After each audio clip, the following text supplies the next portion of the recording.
जय सिया राम। तो कल हमने श्रवण किया कि किस तरह काशी के ब्राह्मण तो सुधर गए, उनका अब ज्यादा चली नहीं, विरोध करने का कोई तथ्य ही नहीं रहा, साधन ही नहीं रहा, तो क्या विरोध करते। तो वे सब ने अब स्वीकार कर लिया, रामचरितमानस जी को भी और तुलसीदास जी को भी वैर भाव छोड़ दिया। परंतु बंगाल प्रांत के नदिया अर्थात नवद्वीप के एक सर्वशास्त्र विशारद आशु कवि पंडित रविदत्त जी थे, जो काशीवास कर रहे थे, काशी जी में रह रहे थे। अब तुलसीदास जी की प्रतिष्ठा से तो उन्हें बहुत ईर्ष्या होने लगी कि इनकी इतनी क्यों बढ़ाई की जाती है, हम इतने विद्वान हैं, हमें कोई नहीं पूछता। तो अब उन्होंने तुलसीदास जी से शास्त्रार्थ की ठानी कि हम इन्हें शास्त्रार्थ में हराएंगे, जिससे अब हमारा नाम हो और इनका नाम धूमिल हो जाए। अब तुलसीदास जी ने तो बहुत मना किया, लेकिन हठ पूर्वक इन्होंने शास्त्रार्थ किया। अब ठाकुर जी की कृपा, तुलसीदास जी विजयी हुए और रविदत्त जी हार गए। लेकिन हार तो गए, उन्हें शांति नहीं मिली। शास्त्र से तो हार गए, तो उन्होंने शस्त्र उठा लिया कि तुलसीदास जी को तो दंड दूंगा मैं। तो सोचा कि खूब पिटाई करूंगा इनका। जब तुलसीदास जी गंगा स्नान करके आ रहे थे, तो इन्होंने तो लठ तैयार कर रखे थे उन्हें मारने के लिए। लेकिन जैसे कि हमने सुना, भगवत भक्तों के पास तो हमारे हनुमान जी सदा रहते हैं, कुछ नहीं हो सकता भगवत भक्तों को। अब जैसे ही ये लठ से उन्हें मारने जाए, तो हनुमान जी दिखाई दे उन्हें तो गदा संभाले हुए। तो अब तो ये डर के भागे कि हनुमान जी पिटाई कर देंगे मेरी, तो यदि मैं वहां पे गया तो कुछ नहीं कर पाए। जो भी हो, लेकिन द्वेष नहीं मिटा। तो क्या किया जाए, कैसे परास्त किया जाए तुलसीदास जी को। परास्त नहीं भी किया जाए तो कम से कम जहां हम रह रहे हैं वहां से तो हटाया जाए। यदि हम भी काशी में रहेंगे, ये भी काशी में रहेंगे, तो हमें तो कोई नहीं पूछेगा। तो कुछ ऐसा उपाय किया जाए जिससे ये काशी ही छोड़ के चले जाए। लेकिन क्या किया जाए। बहुत विचार किया कि शस्त्र से भी नहीं जीत पाऊंगा, शास्त्र से भी नहीं जीत पाऊंगा, तो क्या किया जाए। तब तो कुटिलता आई मन में, क्यों ना कपट बनकर इनका शिष्य बन जाऊं और खूब कपट से इन्हें अपने मुंह जाल में फंसा लूं और फिर कुछ लीला की जाए। तो उन्होंने ये ही किया। बहुत विनम्र बनकर तुलसीदास जी महाराज की सेवा करने में लग गए। खूब सुबह शाम तुलसीदास जी महाराज की सेवा करते। अब तुलसीदास जी महाराज तो संत साधु हृदय, इनकी दीनता देखकर कि ये तो बहुत अच्छे हो गए, कितने प्रेम भाव से सेवा करते हैं, वे नहीं समझ पाए कि ये तो कुटिल हृदय है, जान पूछ के इन्हें फंसाने के लिए ये सब कर रहा है। लेकिन तुलसीदास जी महाराज तो द्रवीभूत, बहुत प्रसन्न हो गए इनकी सेवा पे। और एक दिन आया जब इनकी इच्छा पूरी होनी थी। तुलसीदास जी महाराज इनकी सेवा से इतने प्रसन्न कि उन्होंने कहा कि हम बहुत प्रसन्न हैं आपकी सेवा से, आज आपको जो चाहिए आप मांग लीजिए, हम वो आपको अवश्य देंगे। तब रविदत्त जी ने यही वर मांगा कि आप काशीपुर छोड़कर अन्यत्र कहीं चले जाइए। अब तो ये सुन के तुलसीदास जी महाराज अवाक कि ये क्या मांग लिया, क्योंकि वे तो यही जानते थे कि बहुत प्रेम भाव से सेवा करते हैं निष्ठा के साथ। अब लेकिन जब वचन मांगा तो समझ गए कि ये सब तो कुटिलता थी।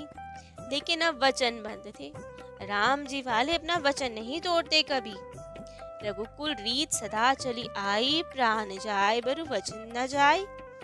तो राम जी के हैं हम, वचन कैसे तोड़ दें। तो वचन बंद थे, तो सोचा ठीक है, विवशता में ही सही, लेकिन अब जाना तो पड़ेगा। तो उन्होंने कविता लिखी भोले बाबा के लिए, शिव जी के लिए, थोड़ा उन्हें प्रेम भरा उल्हाना देने के लिए कि देख लो आपकी काशी से मुझे जाना पड़ रहा है और कैसे जाना पड़ रहा है। तो सोचा ठीक है, दक्षिण दिशा की ओर जाते हैं। तो भोले बाबा को पत्र देके जाने लगे दक्षिण की ओर। लेकिन अब ऐसे महाभागवत, ऐसे भक्त को, राम जी के भक्त को कैसे जाने दे अपनी काशी से। भोले बाबा तो स्वयं इतने बड़े भक्त हैं, परम वैष्णव है, दूसरे को वैष्णव को कैसे जाने दे। उन्हें बहुत खराब लगा। अभी थोड़ी दूर ही गए थे तुलसीदास जी महाराज, तभी तो रास्ते में भोले बाबा शिव शंभू प्रकट और दर्शन देके लौट चलने का आग्रह करने लगे कि तुम वापस चलो काशी। लेकिन तुलसीदास जी ने प्रणाम किया और उन्हें कहा कि भगवान, मैं तो वचनबद्ध हूँ, मैं कैसे चल सकता हूँ। वचन जिसने दिया है वो ही यदि आके कहे तो ही मैं जा सकता हूँ। आपकी आज्ञा कैसे मानूं, वरना वचन मेरा टूट जाएगा। तब तो भोले बाबा ने कहा, अच्छा सही कह रहे हैं आप, बस अभी भेजता हूँ मैं रविदत्त को। और तो रविदत्त वहां तो उसे ये सब पता ही नहीं। वो तो बहुत प्रसन्न कि तुलसीदास जी गए काशी से, खूब उत्साह मनाने लगा और गया भोले बाबा के मंदिर में। स्पेशल अभिषेक करूंगा आज तो भोले बाबा का, हमारी मन की इच्छा पूरी हुई है। तुलसीदास जी भाग गए हैं काशी छोड़कर। तो भोले बाबा के मंदिर में जाने लगे खूब सारा साजो सम्मान लेकर कि आज तो भोले बाबा का अभिषेक करेंगे बहुत अच्छे से। लेकिन भोले बाबा को तो ये सब कहाँ रास आने का, उन्हें तो भक्त के दुख कि भक्त का विरह हो रहा है, काशी से जा रहे हमारे। जैसे ही रविदत्त मंदिर के पास पहुंचे, मंदिर के दरवाजे अपने आप बंद हो गए और भोले बाबा ने बहुत ही क्रोध भरे स्वर में उनसे बोला। आकाशवाणी हुई कि शीघ्र जाकर श्री तुलसीदास जी महाराज को मनाकर काशीपुर ले आओ, अन्यथा तुम्हारा तो सर्वनाश हो जाएगा। अब तो ये सुनकर तो रविदत्त को समझ आ गया कि इनके बिना तो हमारा कल्याण नहीं। लेकिन अब छल इतना बड़ा किया था, किस मुंह से जाते तुलसीदास जी के समक्ष। बहुत घबराए कि कहीं मना कर दिया तुलसीदास जी ने तो फिर क्या होगा, हमारा तो सर्वनाश हो जाएगा। अकेले जाने का साहस ही नहीं हुआ। तब तो तुलसीदास जी महाराज के परम मित्र श्री टोडरमल जी को लेकर साथ में गए। जाके स्वयं तुलसीदास जी महाराज के चरणों में गिर पड़े, उनसे अपने अपराध की क्षमा मांगने लगे और कहा कि आप पुनः काशी को चलिए, हमारे से बहुत बड़ी भूल हुई जो हमने चाहा कि आपको काशी से निकाल दे। तब टोडरमल जी के निवेदन पे अस्सी घाट पर ही बहुत सुंदर सा एक मकान तैयार किया गया और सबके निवेदन करने पर तुलसीदास जी महाराज सुखपूर्वक वहीं निवास करने लगे और सबको अपनी सेवा का सौभाग्य प्रदान करने लगे। वे अपने मित्र टोडरमल जी की बात को टाल नहीं सके, इसलिए वहां मकान में निवास करने लगे और उसी मकान में खूब प्रेम से ठाकुर जी का भजन कीर्तन होने लगा। कीर्तन का केंद्र बन गया उनका घर तो। अब तो वहां पे सब लोग इकट्ठे होते, खूब प्रेम से कथा कीर्तन चलता रहता, हर समय नाम स्मरण चलता, राम नाम की गूंज होती रहती। कभी कथा चलती, कभी कीर्तन होता, कभी नाम संकीर्तन होता, खूब आनंद था। सब जगह वही छाए हुए थे। तुलसीदास जी महाराज का तो वो घर, वो केंद्र, कीर्तन का केंद्र, भक्ति का केंद्र बन गया था। लेकिन अब मनुष्य तो मान गए थे, ब्राह्मण और ये सब तो समझ चुके थे कि हम तुलसीदास जी महाराज का कुछ नहीं बिगाड़ सकते, ईर्ष्या करना बेकार है इनके साथ। लेकिन कोई था जिन्हें इनसे बहुत समस्या हो गई, जो बहुत बलशाली था। तो वे आए तुलसीदास जी महाराज को डराने धमकाने। तो वे कौन थे? वे थे कलयुग। कलयुग एक भयंकर रूप में तुलसीदास जी के सामने प्रकट हुआ, क्योंकि अब तुलसीदास जी के रामचरितमानस जी से और इतने उन्होंने ग्रंथ लिखे हैं, उनसे, कथा कीर्तन नाम संकीर्तन से कलयुग का प्रभाव कम होता जा रहा था। लोगों में अब भक्ति प्रति जो भी लोग होंगे, जो भक्त हृदय होंगे, उनमें कुटिलता कपटता कम होगी, कलयुग का प्रभाव कम होगा। तो अब कलयुग को लगने लगा हमें तो कोई पूछता ही नहीं है, सब जगह इतना कथा कीर्तन हो रहा है, हमारा प्रभाव तो कहीं दिखता ही नहीं है। ये सब तुलसीदास जी के कारण है, तो क्यों ना इन्हीं को डराया धमकाया जाए। तो एक रात्रि में कलयुग अपने हाथ में कृपाण लेकर आया और उसने गोसाई जी को बहुत धमकाया, इतना डराया, कहा कि अपनी ये पोथी मानस जी को गंगा जी में डुबो दो, नहीं तो मैं तुम्हें बहुत दंड दूंगा, बहुत पीड़ित करूंगा। अपनी लाल लाल आंखें से दिखाने लगा, डराने लगा, बहुत क्रोध किया तुलसीदास जी पे। अब तुलसीदास जी महाराज तो बहुत घबराए, हनुमान जी को याद करने लगे कि देखो हमें डरा रहा है ये कलयुग, हनुमान जी महाराज तुरंत प्रकट और उन्होंने कहा कि देखो भाई, कलयुग को चाहे तो अभी मार सकते हैं, हम पटक देंगे, गर्दन मरोड़ देंगे इसकी, लेकिन क्या करें, हम भी बधे हुए हैं। ठाकुर जी की मर्यादा है। क्या मर्यादा है? क्योंकि अब जैसे तीनों युग है, सतयुग, त्रेता, द्वापर, वैसे ही कलयुग को भी भगवान जी ने ही बनाया है। और यहाँ के आचरण कैसे होंगे, कितने समय का होगा, कैसा सब रहेगा, सब नियत है, सब मर्यादित है। यदि मैं अभी कलयुग को समाप्त कर दूंगा तो क्या जवाब दूंगा राम जी को? वे कहेंगे हमने इसे इतनी आयु देके भेजा, 5 लाख वर्ष की, तुमने तो अभी मार दिया इसे। तो ये सब तो उचित नहीं, संसार का चक्र बिगड़ जाएगा। तो तुलसीदास जी महाराज ने कहा तो मैं क्या करूं भगवान, आप बताएं। ये तो आके बहुत डरा रहा है, कह रहा है मानस जी को गंगा जी में डुबो दो, तो क्या किया जाए? इसका युग तो है, लेकिन भक्त कैसे बचे इससे? तब हनुमान जी मुस्कुराए, उन्होंने कहा ठाकुर जी की मर्यादा है ना, हम कुछ नहीं कर सकते, लेकिन सरकार तो कर सकते हैं।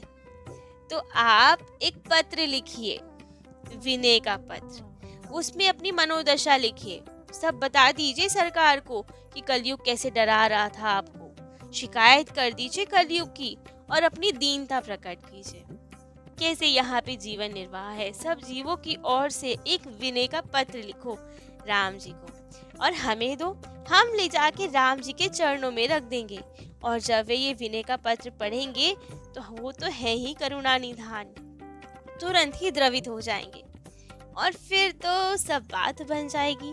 वे कलयुग को भी संभाल लेंगे, अपने भक्तों को भी, मर्यादा भी रह जाएगी, कोई संसार का चक्र भी नहीं बिगड़ेगा। तो आप ऐसे ही कीजिए, एक पत्र लिखिए। तब तुलसीदास जी ने विनय पत्रिका लिखी। सही कहे तो विनय पत्रिका एक अद्भुत ग्रंथ है। संतों द्वारा सुना है कि जैसे रामचरितमानस जी, मान लीजिए मक्खन है ना, सभी ग्रंथ दूध है तो रामचरितमानस जी मक्खन है, विशेष है, बहुत सुंदर है। तो विनय पत्रिका उस मक्खन से भी निकाला हुआ घी है और ज्यादा भावपूर्ण है। सच में उसे यदि पढ़ेंगे तो आनंद विभोर, इतने भाव से उन्होंने स्थिति लिखी है ना, सब जीवों की स्थिति, इतनी भाव बड़ी विनय निवेदन किया है ठाकुर जी के चरणों में कि क्या कहा जाए। अद्भुत ग्रंथ है विनय पत्रिका। तो जब उन्होंने विनय पत्रिका लिखा, हनुमान जी को दिया और सभी को उसमें सम्मिलित कर लिया, माँ से भी प्रार्थना कर दी, लखन लाल जी से भी, भरत लाल जी को, सबको अपने फेवर में ले लिया कि सरकार के पास ये जाएगा तो आप हमारी थोड़ी सिफारिश कर दीजिएगा, जिससे सरकार इसमें अपने हस्ताक्षर कर दे और कलयुग को थोड़ा संभाल ले। बहुत दंड दे रहा है ये हमें, बहुत उत्पीड़न कर रहा है। तो सबको अपनी तरफ कर लिया। और जब ये पत्र, विनय पत्रिका दरबार में पहुंची, लखन लाल जी के हाथों से राम जी की सेवा में गई। सब ने समर्थन किया, माँ ने भी, भरत लाल जी ने भी, लखन लाल जी ने भी, हनुमान जी ने भी। और सबके देखते देखते हमारे राम जी ने उस पे अपने हस्ताक्षर किए। जैसे कि रामचरितमानस जी में भोले बाबा ने हस्ताक्षर किए, श्रीधरी टीका पे बिंदु माधव जी ने हस्ताक्षर किए हैं, वैसे ही विनय पत्रिका में स्वयं राम जी ने हस्ताक्षर किए हैं। सरकार को विनय पत्रिका सुनना भी बहुत पसंद है। संतों द्वारा श्रीमुख से सुना गया है कि प्रतिदिन यदि 11 पद विनय पत्रिका के सुनाए जाए तो सरकार बहुत प्रसन्न होते हैं, हमारे राम जी बहुत प्रसन्न होते हैं। अगर बहुत भाव से, अनुष्ठान पूर्वक, नियम पूर्वक सुनाए जाए तो सब इच्छाएं भी पूरी होती हैं। ऐसी है दिव्य विनय पत्रिका। श्री प्रेम भिक्षु जी महाराज उस बहुत सुंदर संत हुए, बहुत ही बढ़िया नाम संकीर्तन करते थे, श्री राम जय जय राम का। उन्हें राम जी ने साक्षात दर्शन दिए थे कलयुग में। उन्होंने विनय पत्रिका का भी बहुत प्रचार किया। उनके सदगुरुदेव श्री काश्मीरी बाबा ने तो उन्हें विनय पत्रिका गुरु स्वरूप में ही प्रदान की। उन्हें कहा कि कलयुग में गुरुओं का यदि अभाव हो जाए, हमें अच्छे सदगुरु ना मिल पाए, तो विनय पत्रिका को ही गुरु स्वरूप में मानकर इनका अनुगत्य लेना चाहिए, इनकी शरण में रहना चाहिए। ऐसा दिव्य ग्रंथ है विनय पत्रिका।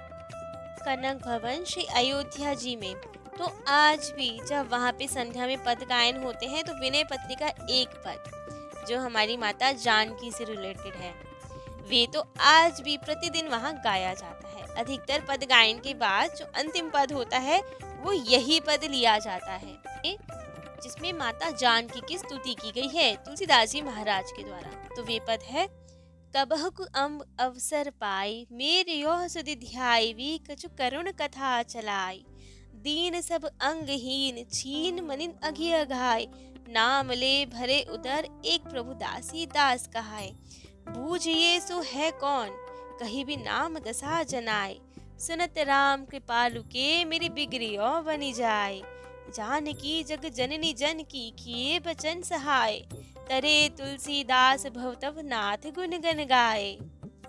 अर्थात इसमें तुलसीदास जी माता से प्रार्थना कर रहे हैं। कहते हैं कि माँ, कभी आपको अवसर मिले तो हमारे राम जी से कुछ करुणा की बात कीजिएगा, जिससे उनका हृदय द्रवीभूत हो जाए, और जब उनके हृदय में करुणा उत्पन्न हो जाए तब उन्हें हमारी याद दिलवाइएगा। उनसे कहिएगा कि एक बहुत ही दीनहीन, सर्व साधनों से हीन, मन का मलिन, थोड़ा दुर्बल, पूरा पापी मनुष्य जो आपकी दासी का दास कहलाता है, अर्थात तुलसी जी का दास कहलाता है, तुलसीदास है, और आपका नाम ले लेकर ही पेट भरता है, आपकी कथा, आपका नाम सुमिरन करके ही उसका घर चलता है, उसका निर्वाह होता है। इस पर प्रभु जी पूछेंगे ना कृपा करके कि कौन है वो, तब आप मेरा नाम, मेरी दशा उनसे कह देना। यदि एक बार भी मेरी दशा सुन लेंगे ना तो माता मेरी तो सब बिगड़ी बात बन जाएगी। हे जगत जननी, हे जानकी मैया, कृपा कीजिए ना, आप इस तरह अपने वचनों से मेरी सहायता कर दीजिए ना।